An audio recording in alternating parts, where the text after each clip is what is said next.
नमस्कार चंद्रकांति ओडिया फूडीज रे आपको बहुत बहुत स्वागत। आजिर ई रेसिपी रुटी पूरी परोटा तार संगे भात लगे गोटे बहुत ही बढ़िया रेसिपीटे। देखुन देखा लगी केते सुंदर दिशुचे खाइबार लगी तानु बोलिकी होता। रेसिपीटा बहुत सहज आ बहुत जल्दी होता गोटे बढ़िया जिनिसटे। चलो स्टार्ट करमा। ई तरकारीटा बनाबार लगी पहला आमको गोटे प्रिपरेसन करमा आटा है दाल की बुतरामा। और देखो यहाँ हूँ मुसरी दाल मुझे अधा कप ताके भल भाव 3-4 थर धोई देला 3-4 घंटा लगी बढ़िया भाव बुतरे रखमा।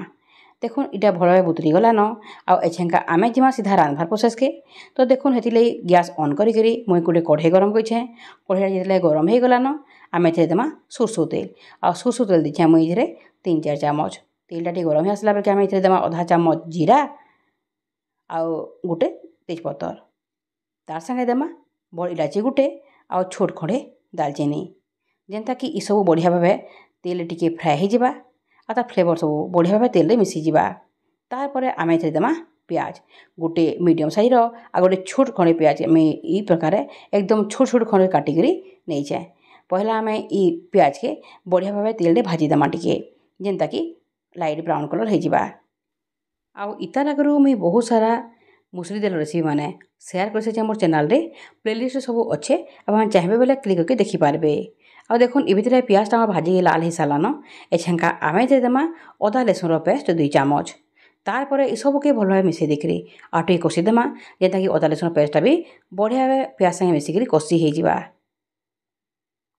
तारपर आम देमा किछिटा सुखा मसला जेनता कि जीरा गुण देमा 1 चामच धनिया गुण देमा 2 चामच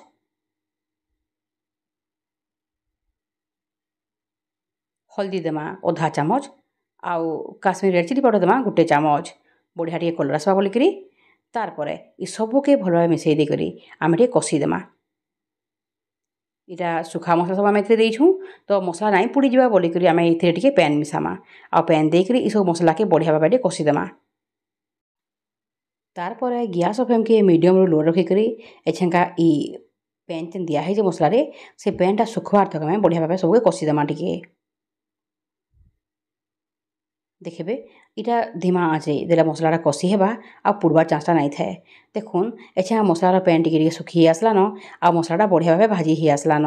एछेका आम ए देमा आलू 2टा मीडियम साइज आलू के टिके बड़ बड़ खंड कर काटिकी मुझे नहीं आ तार संगे नेमा लाउ लाउ नहीं गोटे बड़ साइज ताकि भाव छाँची देखिरी टिके बड़ बड़ खंड काटिचे आ तारपर आम देमा मुसरी दाल जेनटा कि आम आगु बुतई रखीदेला आ तार संगे देदेमा नून जेतकी एछेका आमको दरकार एछेका सब नून आम स्वाद अनुसार लगेदेमा।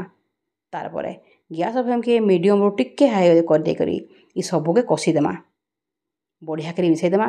इथे सब मसला तो पड़ सारी तार संगे नूनटा भी पड़ जाइए बोले लाउ आ आलू जेन पैनटा बाहरबा से सब जिन बढ़िया भाव कषि हो। तो गैस फ्लेम पहला आम टिके बढ़ेदेमा तारपर एकदम स्लिम रखिकी ये सबके कषमा। तो ये जेन प्रोसेसटा अच्छे इतके ढापी ढापी आम करा पड़ा कहाँ करी बेले लाउ आउ सब दाल आउ आलूटा पूरा कच्चा अच्छे तो ये सिझबार कथा। तो ये भितर आम कषि कषि करी आम सिझा पड़वा तो 30-40% खंडे सिझीजा ये कषला भितर। तो हेतिर लगी आमको मझिरे मझिरे कवर खोलिकी ई प्रकार घाटी देवा पड़वा जे तली जेनता नहीं लगवा। तार सब बेले मझिरे मझिरे ढापी दौथे ये प्रोसेस के आम 3-4 थर रिपीट करमा माने खोली खोली आम ताके कषिदेमा टिके टिके जेमती कि बढ़िया भाव सब आड़ू यहाँ कषि हो आ दालटा भी टिके हल्का सिझीजा। तारपर आम देमा पैन मुसरी दालटा आगुरी आम बुतई देथिला तो हेतिर लगी एछेका कढ़ई सिझबार लगी ताके बेसी प्रोब्लेम नहीं हुए। जदि आप चाहूँ जे इटा प्रेसर कुकर करबार लगी तो प्रेसर भी करेंगे। इटा कढ़ई में करूँ जेहेतु ये कषि कषि करी कढ़ई कबाई चाहिए बोलिकी तो हेतिर लगी कढ़ई करुँचे आप चाहिए बोले पूरा प्रोसेस के आपने प्रेसर भी करेंगे। आउ देखुन एछेका ई जगार मुझे पानी देछे मोर निज हिसाब से जितकी देवा कथा आप जितकी आप जिन देखिकी से हिसाब से पानी थे केते झोल केते बहलिया कहे से देवे। आउ देखुन इटा फुटी आसला बेलके तरकारीटा केते बढ़िया तार कलर आसीचे आ टिके टिके सिझी सिझी आसलान सब। तो ई प्रकार आम सबके मझे टिके खोलिकी घाटी देमा मिक्स करदेमा बढ़िया करी तारपर आउ टिके सिझामा क्या करी बेले मुसी तेलटा दाना दाना होती तेल इटा बढ़िया भाव सिझिकी पूरा तरकारी मिसिक एक सार हो तारपर आम इताके नेक्स्ट प्रोसेस जीमा। तो देखो ये बढ़िया भाव सब घाटी देकरी इताके फेर थोड़ी ढापीदेमा आ गैस फ्लेम के मीडियम रखिकी इटा आउ थे सिझामा आईटा सिझबार लगी है मत लगिगला 15 ରୁ 20 मिनिट। तो प्रेसर जदि करेंगे बोले बहुत जल्दी भी हो। तो देखुन एछेंगा दालटा बढ़िया भाव फुटिक आ सिझिक रेडी हो सारान पूरा पूरी 15 मिनिट पर देखो ये खोलिकी देखाऊे आपको दालटा केते बढ़िया भाव रेडी होचे आ बढ़िया भाव सिझी भी गलान तार संगे आलू आउ लाउ तो सिझी जाइए बढ़िया करी। तो आम ये बहुत प्रकार जो मसला सब देचु तार बासना आउ फ्लेवरटा बहुत महकी जाऊे घरटा। तो एछेंका आम जीमा नेक्स्ट प्रोसेस के आउ देखुन एछेंका गोटे फ्राइंग पैन टे मुझे गरम कर देछे गरम पैन रे एछेंका आम देदेमा सोरसो तेल 2 ରୁ 3 चामच तारपर इथे देमा गोटे चामच जीरा किछिटा सुखा मिर्चा कसुरी मेथी बढ़िया टिके फ्लेवर लगी आम इथे देमा कसुरी मेथी पाखापाखि मुई 1.5 चामच कर नहीं तारपर सबके गरम तेल टे भाजीदेमा बहुत बढ़िया गोटे फ्लेवरटे आसवा। तारपर आम इथे देमा पातघंटा तारपर किछिटा कंचा मिर्चा आउ देकर सबके बढ़िया भाव आम मिक्स करमा तारपर देमा कटा धनिया पतर आउ सामान्य टिके आम इथे नून भी देमा क्या करी बेले आम दाल रे सिझला बेलके नूनटा देइथिला तो देखिक नूनटा इथे देबे।